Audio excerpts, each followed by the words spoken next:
বন্ধুরা, সবাই কেমন আছেন? আশা করি ভালো আছেন। আমি সুলতা বিশ্বাস। আমি একটা নতুন ব্লগ নিয়ে আপনাদের সামনে হাজির হয়েছি। সকাল সকাল ফুলের দৃশ্য দিয়ে ব্লগটি শুরু করছি। এই যে সকাল সকাল বাসি কাপড় ছেড়ে গিয়েছিলাম ফুল তুলতে। এই গাছে ফুল করা তুলে নিয়ে এবার এই গাছে ফুল তুলতে চলে আসলাম। এখনই শীতকাল হয়ে গেছে, ফুল ফোটে না গাছে বেশি, যে করা ফোটে তাও পাওয়া যায় না। যাই হোক, এই দেখেন এই করা ফুল পেয়েছি। এই দেখেন কত করা ফুল পাইছি, এই করা দিয়ে পুজো করতে হবে। আর 10 টাকার মতো কিনেছিলাম। তারপর ফুল তোলার পরে শ্যামদান সব শেষ হয়ে গেছে।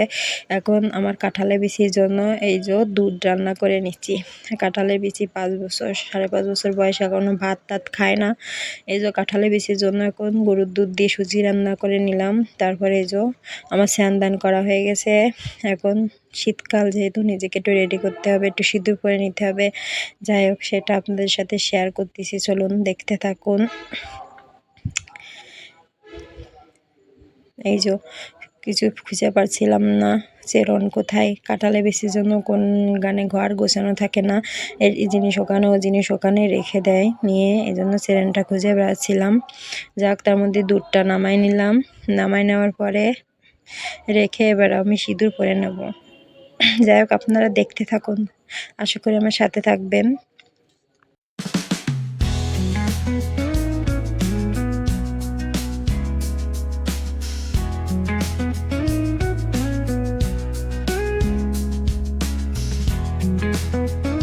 আমার কপালটাও যেমন 4 আঙুলের জায়গায় 5 আঙুল হয়ে গেছে, দেখেছেন? আমার ভাগ্যটাও তেমন বন্ধুরা, কপালের মতো এরকম বড়, শুধু কপালে, ভাগ্যটা আর বড় না, কোনো কাজেই সফলতা পায় না। দেখেন, ইউটিউবে আসছি, তাও আমার ভিডিওর ভিউজ হয় না, কোনো উন্নতি নেই আমার জীবনে, কি যে করবো।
যে তোমরা কিছু দেখাচ্ছি, দেখেন বন্ধুরা, তোমরা আর বদন কেন একটু ভালো করে দেখাচ্ছে, আপনাদের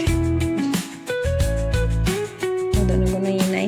যাই হোক, এখন আমি আপনাদের দেখাচ্ছি আমার ঠাকুরের যে স্মরণে রয়েছে, এখনো উঠাবো, স্নান করাবো, তারপরে পুজো দিয়ে নেব। এই দেখুন, এই করা ফুল পাইছি, সাথে এই যে কাঠটা ফুল কিনলাম 10 টাকা, সেই ফুলও আছে। এই দেখেন, এগুলো 20 টাকা ফুল, বেশ গেছে। এই ফুল পাওয়া যায় না, যেহেতু কিনে আনিছি, এই দিয়ে পুজো দেবো। এখন ছিটে করে যে কোনো পূজা হয়ে গেছে, পুজো দেওয়ার পরে যে ছেলের সাথে ছুটি করে নিচ্ছি। দুইজন একটু ছেলের আমি, আমার কাঁঠালের বিচির আমি একটু ছুটি করে নিলাম। এই যে পুজো দিতে বসে, যাই হোক, এই যে আমার পুজো দেওয়া শেষ হয়ে গেছে। আমার মা লোককে একটু দর্শন করে নিন, গোবিন্দটা আমার কাছে। যাই হোক, এখন সকালে খাবারটা খেয়ে নেব। আর সকালে রান্না করি নাই, কালকে লুচি বানাইছিলাম, সেইটা আর প্রসাদ দিয়ে খেয়ে নিচ্ছি, একটু প্রসাদ নিয়ে। এই যে দেখতে থাকুন, এখানে বলতেছিলাম যে খুব হয়েছে।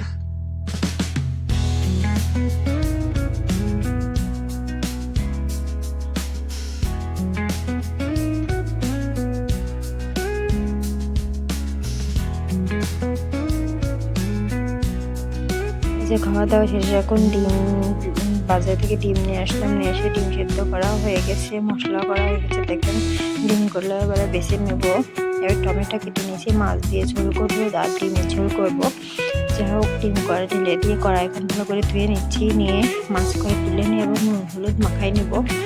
যাই হোক মাছ করা নুন হলুদ মাখায় রেখে ডিম কড়াই বেছে নেব।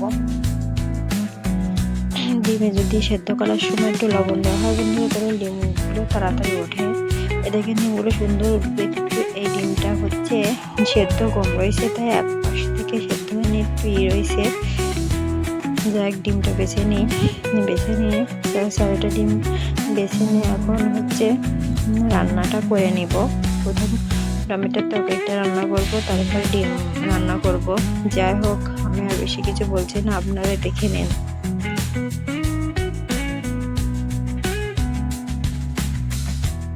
এখানে চাল করা ধুয়ে নিয়ে নিচ্ছি ভালো করে, ভাত চড়াতে হবে তাই ভালো করে দেখেন চাল করা 2 বার ধুয়ে নেব। ধুয়ে ভাত চড়াই দিয়েছি, এখন কড়াইটা দিয়ে দিচ্ছি, যে তেল দিয়ে দিচ্ছি, তেল গরম হয়ে গেছে এবং মাছগুলো ভালো করে ভেজে নেব।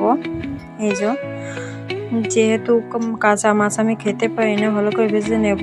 এখানে একটু হলুদ কম ছিল, আর একটু হলুদ দিয়ে মাছ করা ভালো করে ভেজে নিচ্ছি। এগুলোই মাছ ছিল হাটবার আজকে, হাটবার আজকে যেহেতু মাছ কিনবে না, তাই সব মাছগুলোই রান্না করে ফেলবো। যাই হোক দেখতে থাকুন, অনেক মাছই কিনেছে হাটবারে, দেখতে পারবেন এরপরে। যাই হোক এই যে মাছ করা ভালো করে আমি ভেজে নিয়েছি, নিয়ে এবার শসা দিয়ে দেব তেলের পরে। শসা দিয়ে দিলাম, শসা দিয়ে আলু আর কাঁচা জাল ভালো করে দিয়ে আলুগুলো ভালো করে কষে নেব। কষে নেওয়ার পরে এখন জল দিয়ে দিলাম। জল দেওয়ার পরে জলটা একটু ফুটে উঠলে আমি টমেটোগুলো দিয়ে দেব। টমেটোগুলো একটু ফুটে উঠলে মাছ দিয়ে দিয়েছি, তরকারিও নামাই নিয়েছি আর দেখালাম না। এরপর আমি ডিমের তরকারিটা রান্না করার জন্য ডিমগুলো ভালো করে ভেজে নেব। ভেজে নিয়ে এই যে দেখেন ভালো করে মশলা কষাই নিয়ে সুন্দরভাবে কষাই নেব। সুন্দরভাবে কষতে যখন তেল ছেড়ে দিচ্ছে, দেখেন কি সুন্দর একটা কালার এসেছে। এখন আমি ডিম দিয়ে, যাই হোক ডিমের তরকারিতে সবাই রাঁধতে পারেন, যাক আমি আর বিস্তারিত বলছি না। যাই হোক এই যে ডিম দিয়ে এবার তরকারিটা রান্না করে নেব। পুরোটা দেখালাম না, যেহেতু হচ্ছে ব্লগটা অনেক বড় হয়ে যায়, তার জন্য দেখালাম না। যাই হোক আমার সব হয়ে গেছে, এখন মেনুটা দেখাই দেবো। এই দেখেন গরম গরম ভাতের সাথে হচ্ছে ডিমের ঝোল, এই যে ডিমের কারি, আমরা ঝোলও বলি কারিও বলি, ডিমের কারি সাথে হচ্ছে টমেটো আর হচ্ছে ট্যাংরা মাছ দিয়ে হচ্ছে ঝোল, মাছের ঝোল, ট্যাংরা মাছ টমেটোর ঝোল। এখন হচ্ছে দুপুরবেলা আপনাদের দাদা ভাইয়ের দুপুরের খাবার প্যাক করে নেব। আর যেহেতু আমি দোকানে যাব খাবারটা দেওয়ার জন্য, সেহেতু আমি খাবারটা হটপটে প্যাক করে নিচ্ছি। এই যে দিয়ে দিলাম টমেটো, ডিমের ঝোলটা দিয়ে একটু লবণ দিয়ে প্যাকের মধ্যে উঠিয়ে নিলাম। এখন এই যে দেখেন ভাত দিয়ে চলে এসেছি, বাজার করে দিয়েছে, মাছ কিনে দিয়েছে। এটা হচ্ছে 2000 টাকার মাছ। দেখুন এত মাছ দেখে তো আমার খুবই রাগ হয়ে গেছে, মনে হচ্ছে আজই ডিপোল দিয়ে চলে যায় আপনার দাদাভাইকে, কিন্তু কি করার, আর কিছু করার নেই। এত মাছ একসাথে ফ্রিজে রেখে তুলে বন্ধুরা খেতে ভালো লাগে না। এক সপ্তাহ হয়ে গেলেই মাছের কোনো স্বাদ থাকে না, এই জন্য আমার খুব রাগ হয়েছিল। এই যে দেখেন ওই মাছটা ছিল 4 কেজি কোটা মাছটা, আর এইখানে 3টা। এই যে আমার মাছও কোটা হয়ে গেছে, যেহেতু নিয়ে এসেছে সেহেতু তো কুটতে হবে। মাছও আমার কোটা হয়ে গেছে, এই যে ভাগ করে রাখবো। চালনে যেগুলো রাখবো এগুলো আমরা রাতে রান্না করে ভেজে খাবো। এই যে ছোট প্যাক করে এখন মাছগুলো উঠে রাখবো। এই যে ফ্রিজে উঠে রাখার পরে এই যে বিকেলের কাজগুলো আমি সেরে নেব। বিকেলে এই যে উঠানটা ঝাড় দিয়ে নিলাম, ঘর ঝাড়ু দেওয়া হয়ে গেছে, থালা বাসনও ধোয়া হয়ে গেছে। এই যে দেখতে থাকুন আপনারা। যাই হোক আমার উঠান করানো হয়ে গেছে, এবার আমি জামা কাপড়গুলো তুলে নেব। নিয়ে এই যে আমি দুপুরের খাবার খাবো এখন বিকালে, এখন 5টা বাজে, আমি দুপুরের খাবার খেয়ে নেবো। সন্ধ্যার সময় ছেলেকে একটু পড়ায় নিচ্ছি। যাই হোক আজকের ব্লগটা এই পর্যন্ত। কোথাও যদি একটু ভালো লাগে লাইক কমেন্ট এবং সাবস্ক্রাইব করতে ভুলবে না কিন্তু বন্ধুরা।